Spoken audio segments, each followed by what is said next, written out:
작년 6월에 제가 사형리 복음 제시를 설교한 적이 있습니다. 우리가 복음을 전할 때 어떻게 복음을 설명해야 되는가 하는 것을 전한 적이 있는데, 그때는 전하는 법을 제가 설명했고, 오늘은 복음 설교를 하려고 합니다. 사형리를 기초로 해서 복음 설교를 하겠습니다. 주제는 어떻게 구원을 받는가 하는 것인데, 하나님 말씀을 같이 봉독하도록 하겠습니다. 요한복음 1장 12절입니다. 요한복음 1장 12절.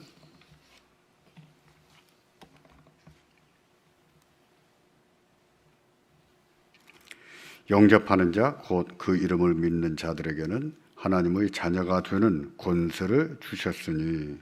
아멘. 다 같이 한번 봉독하겠습니다. 영접하는 자, 곧 그 이름을 믿는 자들에게는 하나님의 자녀가 되는 권세를 주셨으니. 아멘. 여러분께서는 평소에 나는 사랑을 받고 산다 라고 생각하십니까? 누구로부터든지 나는 사랑을 참 많이 받고 살고 있다 하는 생각을 하고 사십니까? 사랑을 받고 사는 사람과 받지 못하고 사는 사람은 다릅니다. 아이들도 마찬가지예요. 어른들도 마찬가지예요. 사랑을 받고 사는 사람은요, 마음에 평안이 있습니다. 두려움이 없지요. 사랑이 있고 평안이 있습니다. 또 사랑을 받고 사는 사람은요, 자존감이 높아요. 자화상이 건강합니다. 그래서 상처받았다, 시험 들었다, 이런 예가 많지가 않죠. 자기의 삶을 잘 받아들이죠. 또 사랑을 받고 사는 사람은요, 자기 삶에 대한 자신감이 있습니다. 기쁨이 있습니다. 그런 분들은 인생을 잘 살겠죠. 그렇습니다. 사랑을 받고 사는 사람이, 또 그렇게 큰 사람이 그렇지 않은 사람보다도 인생을 훨씬 잘 삽니다. 반대로 사랑을 받지 못하고 사는 사람은 마음에 두려움이 있습니다. 사람에 대해서든지 일에 대해서든지 미래에 대해서든지 두려움이 있고, 자기 삶에 대한 자신감이 없습니다. 당연히 자존감도 낮고요. 그리고 어떤 일이 생길 때마다 자기를 고립시키면서 살아요. 저 사람은 저래서 등지고 살고, 저 사람은 저래서 등지고 살고, 세상은 이래서 등지고 저래서 등지고, 자기를 고립시키면서 삽니다. 사랑을 받지 못하고 큰 사람은요, 마음에 상처가 많고 자신을 불행하다고 생각합니다. 사랑을 받고 산다는 것, 그리고 그것을 안다는 것은 이렇게도 중요합니다. 사람은 사랑을 받고 산다는 것을 알 때 존재감을 느끼고 행복감도 느끼는 겁니다. 그러면 하나님께서 여러분을 사랑하신다는 것을 아십니까? 하나님이 나를 사랑하신다, 그것을 늘 생각하고 느끼고 사십니까? 하나님은 여러분을 사랑하십니다. 다함이 없는 사랑으로, 그리고 변함이 없는 사랑으로 사랑하십니다. 우리는 그 사랑을 날마다 받고 살아요. 날마다 하나님의 사랑을 받고 삽니다. 근데 문제는 하나님의 사랑을 받고 산다는 것을 아는가? 아십니까? 그렇게 느끼십니까? 안타깝게도 적지 않은 사람이 하나님의 자신을 사랑하신다는 것을 잘 모릅니다. 그러기에 하나님을 생각할 때 하나님이 좋으신 하나님이기보다는 두려운 하나님, 무서운 하나님이라는 인식이 더 많죠. 하나님은 자기를 좋아하지 않을 것으로 생각해요. 하나님은 자기를 축복하지 않을 것이라고 생각합니다. 그러나 그렇지 않습니다. 하나님은 사랑하십니다. 여러분을 사랑하세요. 그래서 요한복음 3장 16절을 보시면 이처럼 말씀하십니다. 하나님이 세상을 이처럼 사랑하사 독생자를 주셨으니 이는 저를 믿는 자마다 멸망치 않고 영생을 얻게 하려 하심이라. 아멘. 하나님은 세상을 이처럼 사랑하셨다. 이렇게까지 사랑하셨다 그랬어요. 이렇게까지. 우리가 죄인이지만 하나님께서 우리를 사랑하신다고 했습니다. 얼마나 사랑하시냐면 독생자를 주셨을 정도로 사랑하신다라고 했습니다. 그리고 우리가 멸망받는 것을 원치 않으세요. 우리가 망하는 것을 원치 않으세요. 우리가 영원한 생명을 누리기를 원하십니다. 영원한 생명을 누리기를 원하셔서 우리에게 이 독생자를 통해서 영생을 주십니다. 하나님은 이렇게 사랑하세요.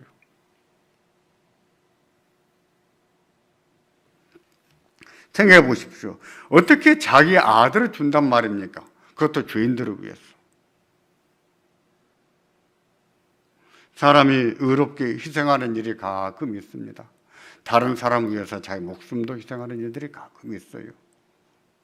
얼마나 고귀한 일인지요. 정말 귀한 일입니다. 그런데 누가 죄인들을 위해서 아들을 내놓겠습니까? 하나님은 그러셨어요. 죄인들을 위해서 독생자를 내놓으셨어요. 왜 그렇습니까?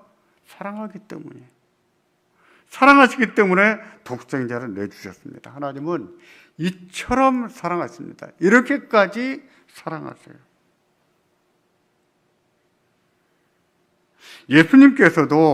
예수님께서 그런 사역, 그런 일을 맡고 계신다는 것을 다 인식하고 오셨어요.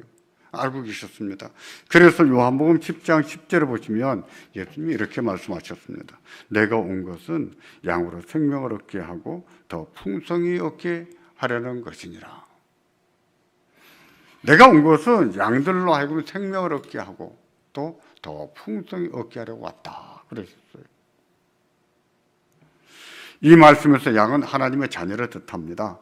예수님께서 이 세상에 오신 것은 하나님의 자녀들로 영원한 생명을 얻되 좀 풍성한 삶을 누리게 하고 좀 풍성한 삶을 얻게 하려고 오셨다 그랬어요. 그러기에 하나님의 자녀에게는 이 세상에 사는 동안에나 죽을 때나 하나님의 위로가 있죠.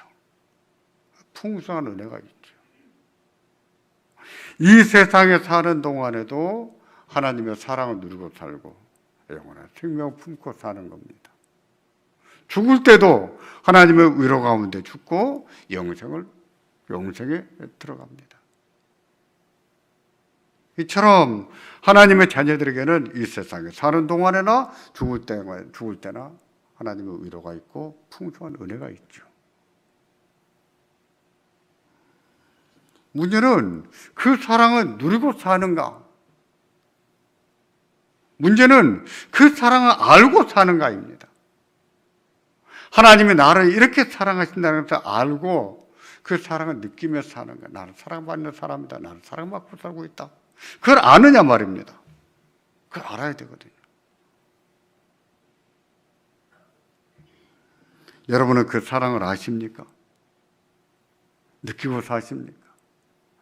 늘 경험하고 사십니까? 그러셔야 됩니다.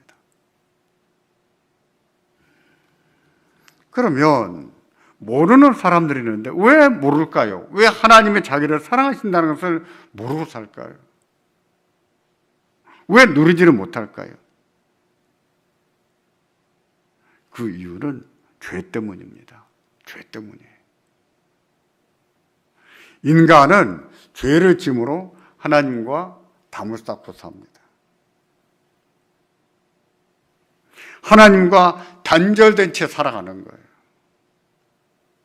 담을 쌓고 살기 때문에 하나님의 사랑을 알 수가 없습니다. 모른 채 사는 거예요. 죄가 하나님의 사랑을 모르게 합니다. 죄가 문제예요. 하나님께서 인간을 창조하실 때 인간에게는 하나님의 형상을 주셨습니다. 하나님의 형상이라고 하는 것은요, 의와 거룩과 진리를 말합니다. 의, 거룩, 진리. 이 하나님의 형상 때문에 인간은 존귀한 존재예요. 우리가 인간을 함부로 해서는 안 된 이유가 바로 겁니다. 하나님의 형상을 따라 지음받은 존재. 그들이 어떻게 약자이든 간에, 그들이 가난하든지 못 배웠든지 그들이 궁핍한 처지에 있든지 어떤 처지에 있든지 그 사람들을 무시해서 안 되는 이유가 하나님의 형상을 받았기 때문이에요. 인간은 하나님의 형상을 따라 지음받았습니다. 그러니 인간이 얼마나 거룩한 존재입니까? 얼마나 귀한 존재예요. 하지만 죄를 지음으로 하나님과의 관계가 파괴됐습니다. 담을 쌓게 됐고 하나님과 벌어져 버렸죠. 하나님의 형상도 타락해버리고 부패해버렸죠. 하나님의 형상이 남아있긴 남아있는데 희미하게 죄로 흐려진 상태로 남아있는 것이죠.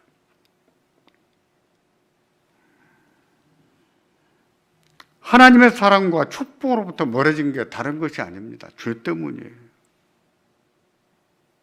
그 결과 하나님은 몰라보고 삽니다. 자기 뜻대로 살아요. 자기가 하는 것이 다 옳은 줄로만 믿고 삽니다. 자기 욕심대로 자기 생각대로 살면서 자기가 다 옳은 줄로 알아요. 그런데 살고 보면 그게 얼마나 잘못되어 있는 것인지, 얼마나 허망한지 몸으로 경험하고 살잖아요. 인간은 그렇게 허무한 존재입니다. 그렇게 옳은 존재가 아니에요. 옳을 수가 없어요. 인간이 얼마나 옳겠어요. 죄로 타락하고 부패해 있는데, 하나님의 형상에 다 일그러져 있는데 인간은 허무한 존재지요. 허무한, 극히 유한한 존재. 그게 무엇 때문이라고요? 죄 때문입니다. 죄 때문이에요. 그래서 로마서 3장 23절은 그런 사실을 가리켜서 이처럼 말씀합니다. 모든 사람이 죄를 범하였으며 하나님의 영광에 이르지 못하다니. 모든 사람은 죄를 범하여서 하나님의 영광에 이를 수가 없다 그랬습니다. 인간은 죽도록 일하면서 삽니다. 우리 한국 사람들 얼마나 열심히 삽니까?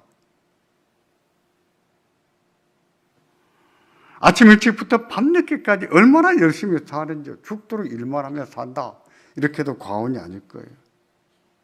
문제는 삶에 여유가 없어요. 그렇게 열심히 산다면 뭔가 가슴 속에 뿌듯하게 남아있는 보람이라도 좀 있어야 돼요. 그런 보람도 없습니다. 열심히 살았는데 지나놓고 보니까 가슴 속이 허망한 거예요. 삶이 허망한 거예요. 내가 이러려고 열심히 살았는가? 허망한 것이죠. 그게 무엇 때문일까요? 죄 때문이에요. 그것도 죄 때문입니다. 죄 때문에 하나님의 영광에 이르지를 못합니다. 가까이 나아가지를 못해요. 항상 하나님과 멀리 살 뿐이에요. 사는 동안이나 죽을 때나 하나님의 위로를 누리지를 못하는 겁니다. 그래서 로마서 6장 23절도 죄의 값은 사망이라고 했습니다. 죄의 값은 사망이다. 죄 때문에 우리에게 죽음이 왔다는 거지요. 여기서 언급한 죽음에는요, 세 가지 뜻이 있습니다. 먼저는 영적인 죽음이라는 뜻이 있습니다. 영적인 죽음. 영적인 죽음은요, 하나님과의 관계가 단절됐다는 뜻이에요. 하나님과 함께 살고 사랑과 축복을 누리면서 살아야 될 인간이 죄로 말미암아 누리지를 못하고 사는 상태를 말합니다. 하나님이 주시는 날마다 성령과 말씀으로 주시는 그 은혜를 누리지를 못해요. 영적으로 단절되어 있죠. 이것을 영적인 죽음이라는 뜻인데, 죄의 값은 사망이라고 했을 때 이 영적인 죽음이라는 뜻이 있습니다. 두 번째는 육신의 죽음의 뜻이 있습니다. 육신의 죽음은 우리가 아는 대로 이 생명이 끝나는 것을 말합니다. 모든 사람은 죽잖아요. 그게 또 죄값이에요. 그것도 죄값입니다. 죽음의 세 번째 의미는요, 영원한 멸망의 죽음입니다. 영원한 멸망을 의미하는 죽음. 구원받지 못한 영혼이 지옥에 가는 것을 말합니다.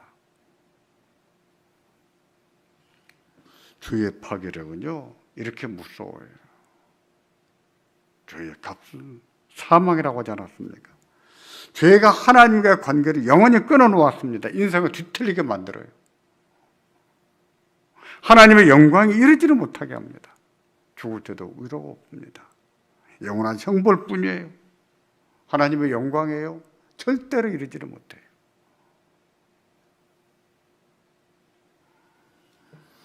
일반적으로 사람들은 그런 사실을 모르고 삽니다. 그냥 어디에 장례 조문가사나 위로 한답시고 하는 말이 좋은 데 가셨을 겁니다. 좋은 데 가셨습니다. 여러분이 어떻게 아십니까? 좋은 데 갔는지 나쁜 데 갔는지. 다 입 바른 소리지요. 좋은 데 갈 수가 없죠. 어떻게 좋은 데를 갑니까? 사람은 일반적으로 모릅니다. 그러나 어렴풋이나마 그런 사실을 깨달아가는 사람들이 있어요. 그들은 어떻게 하면 하나님과 우리가의 관계를 좁혀볼 수 있을까? 고민들을 많이 했는데 그 중에 하나가 착하게 살면 되지 않을까라고 생각하는 겁니다. 착하게 살면 하나님과의 관계가 회복되지 않을까? 죗값도 다 지불하고. 또 어떤 사람은 죗값을 갚는다고 고행의 길을 걷거나 공덕을 쌓곤 합니다. 고행을 통해서 죄를 털어버리거나 덕을 쌓아서 하나님 앞에 가까이 갈 수 있다라고 생각한 것이죠. 또 어떤 사람은 종교를 만들어서 그 종교를 숭배했습니다. 그러나 그런 노력과 방법으로는 인간의 죄의 문제를 해결하지 못합니다. 죄를 씻을 수가 없고 용서받을 수가 없어요. 인간이 착한 일을 하는 동안에는 죄를 안 짓습니까? 착한 일을 하면서도 죄를 짓죠. 그 착한 일이라고 하는 것이 무슨 의미가 있겠어요? 그런 식으로 해서는 죄를 씻거나 용서받을 수가 없습니다. 왜 그럴까요? 어떻게 해야 될까요? 어떻게 하면 죄의 문제를 해결할 수 있을까요? 그 방법은 하나님이 정하셨습니다. 인간이 하나님께 죄를 지었으므로 하나님께서 죄를 용서받는 방법도 정하셨어요. 죄 사함 받는 방법도 하나님이 정하십니다. 그것은 하나님의 아들 예수 그리스도로 죄를 담당하게 하신 겁니다. 대신 담당하게 하신 거예요. 왜? 인간은 그것을 담당할 만한 능력이 없거든요. 죄인이 어떻게 죄값을 치릅니까? 죄를 담당하고 용서를 받습니까? 그런 능력이 없어요. 능력이 없기에 하나님의 아들로 하여금 대신 담당하게 하셨습니다. 로마서 5장 8절을 보시겠습니까? 그런 사실 때문에 이렇게 말씀합니다. 우리가 아직 죄인 되었을 때 그리스도께서 우리를 위하여 죽으심으로 하나님께서 우리에 대한 자기의 사랑을 확증하셨느니라. 우리가 하나님을 알지 못하고 죄를 용서받지 못하고 있을 때 하나님께서 하나님의 아들로 우리를 대신해서 죽게 하셨습니다. 우리의 죄를 짊어지고 대신 죽게 하셨어요. 그래서 예수님께서 대신 죽으셨습니다. 하나님께서는 우리가 치러야 될 죄값을 대신 치르게 하심으로 우리에게 용서받을 수 있는 길, 구원받을 수 있는 길을 열어주신 거예요. 그게 하나님이 정하신 방법입니다. 하나님은 자기 독생자를 죄인들을 위해서 내놓으심으로 십자가 대신 죽게 하심으로 하나님이 죄에 대해서 엄하게 심판하시지만 하나님이 우리들을 어떻게 사랑하시는가를 또 나타내시죠. 그런 점에서 예수님의 죽음은 우리가 죄를 용서받는 길이지만 또 하나님의 사랑이다 라고 말할 수 있습니다. 우리에 대한 하나님의 사랑이라고 말할 수 있어요. 바꾸고 말하면 예수님의 죽음을 통해서 우리는 하나님의 사랑을 느낄 수가 있다는 거죠. 경험할 수가 있다는 것이죠. 그런 사실 때문에 예수님께서는 요한복음 14장 6절에 이처럼 말씀하셨습니다. 내가 곧 길이요 진리요 생명이니 나로 말미암지 않고는 아버지께로 올 자가 없느니라. 내가 곧 길이요 진리요 생명이라고 했습니다. 예수님께서 하나님께로 나아가는 유일한 길을 하셨어요. 그게 진리라 그랬어요. 예수님이 진리다. 그리고 영원한 생명을 주시는 분이라고 했습니다. 그렇습니다. 예수님은 길이세요. 하나님께로 나아가는 길입니다. 다른 길은 없어요. 하나님과 죄의 문제를 회복하고 하나님과 막혔던 담을 헐어내고 하나님과 다시 하나가 되고 교통하고 하나님의 사랑과 은혜를 누릴 수 있는 길, 그 길은 예수님이세요. 예수님이 길입니다. 하나님 보호자로 나아가는 길. 그리고 예수님은 생명이 있습니다. 영원한 생명을 주시는 분. 이 세상에 사는 동안에나 죽을 때나 하나님의 위로를 누리게 하시고 영원한 생명을 누리게 하시고 풍성한 삶을 누리게 하시는 생명이세요. 그 예수님은 나의 주, 나의 하나님으로 영접해야 됩니다. 예수님께서 나의 죄를 위해서 십자가에서 대신 죽으신 것을 믿고 나의 주로, 나의 하나님으로 믿어야 돼요. 그 믿는 것을 바꾸어 말해서 내 마음에 영접한다라고 말합니다. 나의 하나님으로, 나의 주인으로 모셔드리는 거예요. 이제부터는 내가 내 주인이 아닙니다. 내 주인은 하나님이세요. 예수님이 내 주입니다. 하고 내 주로 영접해야 됩니다. 그래야 할 때 하나님께서는 우리의 죄를 용서하시고 구원하십니다. 하나님과 관계를 회복하시고 그 사람은 하나님의 자녀로 삼아요. 이제부터는 더 이상 죄인 취급하지 않으세요. 더 이상 죄인이라고 말하지 않으십니다. 하나님의 자녀라 하십니다. 내 아들아, 내 딸아. 하나님이 자녀로 부르세요. 예수님을 영접한다는 것은 하나님의 사랑을 받아들이는 것입니다. 하나님의 사랑을 받아들이는 것이고 사는 동안에 하나님의 사랑과 위로를 누리고 사는 겁니다. 예수님을 주로 영접했을 때 사는 동안에나 죽을 때나 하나님의 사랑을 느끼며 살 수 있어요. 누리며 살 수 있습니다. 하나님의 사랑은 예수 그리스도를 통해서 우리에게 옵니다. 예수님이 길이시거든요. 요한복음 1장 12절을 보시겠습니까? 이처럼 말씀합니다. 영접하는 자, 곧 그 이름을 믿는 자들에게는 하나님의 자녀가 되는 권세를 주셨으니. 예수님을 자신의 주로 영접한 사람, 다시 말해서 예수님을 믿는 사람에게는 하나님의 자녀가 되는 권세, 특권을 주셨다고 했습니다. 그런 사람은 더는 하나님 앞에 죄인이 아니에요. 그들은 하나님의 자녀예요. 하나님의 자녀입니다. 예수님을 자신의 주로 영접하는 것은 하나님의 자녀가 되는 것이에요. 이제부터는 하나님의 자녀로 사는 겁니다. 때문에 예수님께서도 승천하시기 전에 제자들에게 내가 너희를 과처럼 내버려 두지 않겠다 그랬습니다. 과처럼 버려두지 않겠다. 우린 자녀거든요. 부모가 없는 고아가 아니거든요. 자녀거든요. 그러기에 하나님께서 우리에게 성령을 보내주셔서 우리들을 지키시고 우리의 보호자가 되시고 우리를 인도하시고 우리들을 양육하십니다. 키워나가세요.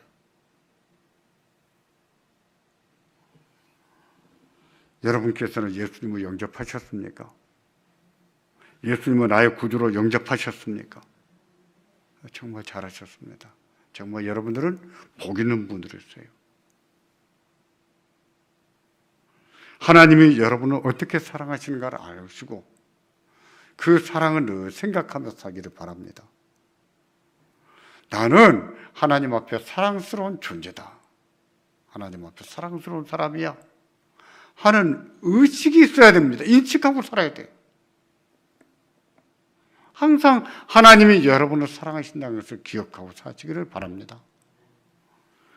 영접하지 못한 분은 예수님을 구세주로 영접하셔야 됩니다. 예수님을 영접한다는 것은 어려운 일이 아닙니다. 어떤 대가를 지불하는 것도 아니에요. 어디 가서 고생을 많이 해야 되는 것도 아닙니다. 예수님을 하나님의 아들이요 나의 구세주라는 사실을 알고 그냥 마음을 열고 맞아들이는 겁니다.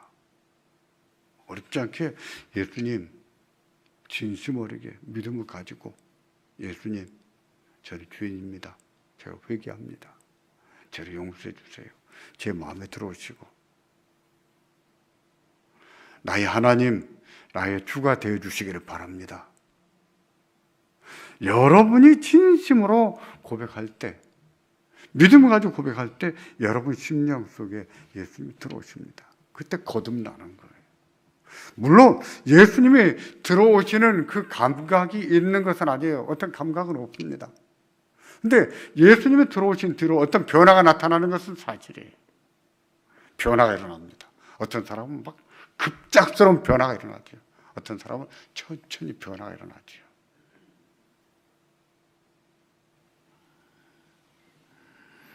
예수님을 영접하기를 원하십니까?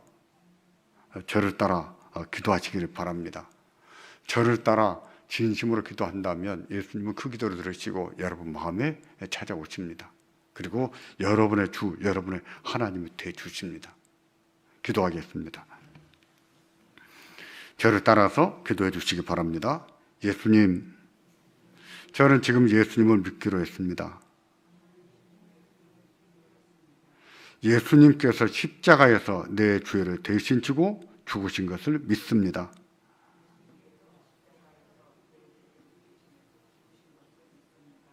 지금 내 마음의 문을 열고 영접하기를 원합니다. 제 마음에 들어와 주십시오. 그리하여 나의 구주, 나의 하나님이 되어 주십시오. 저의 죄를 용서해 주시고 저를 다스려 주십시오. 저를 주님이 원하는 사람으로 변화시켜 주십시오. 예수님의 이름으로 기도합니다. 아멘. 예수님을 진심으로 믿기로 하고 여러분이 진심으로 기도했다면 여러분은 예수님을 영접하셨습니다. 이제부터는 여러분이 하신 일이 있다면 그것은 주일이면 교회 찾아나가서 예배를 드리는 겁니다. 예배를 드릴 때 하나님 말씀을 잘 듣고 잘 배우셔야 됩니다. 교회를 찾을 때는 주변에 믿음 생활 잘 하시는 분들에게 도움을 받으십시오. 아무 교회나 덜컥 가지 마시고. 요즘에는 이단들도 교회란 이름은 간판에 걸고 있습니다. 그래서 잘못된 길을 찾아갈 수가 있어요. 때문에 여러분 주변에 믿음 생활 참 덕스럽게 잘 하시는 분들, 그런 분들을 찾아가셔서 내가 이제는 교회 다니기로 했는데 예수님 믿기로 했는데 어느 교회를 가면 좋겠는지 저를 좀 안내해 주세요. 부탁을 드리십시오. 그리고 교회 다니면서 하나님 말씀을 잘 듣고 또 배우시기를 바랍니다. 믿음은 하나님 말씀을 듣고 배울 때 잘합니다. 믿음은 하나님 말씀을 듣고 배움으로 자라가고 우리가 점점 하나님의 사람으로 자라가는 거예요. 하나님의 사람으로서 어떻게 살아야 되는가도 배우게 됩니다.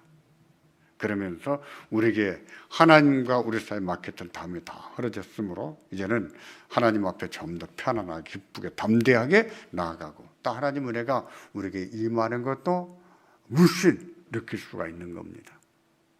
여러분은 하나님의 사랑받는 존재임을 아시고 늘 하나님의 사랑과 은혜를 누리고 사시기를 주의 이름으로 축원합니다. 기도하겠습니다.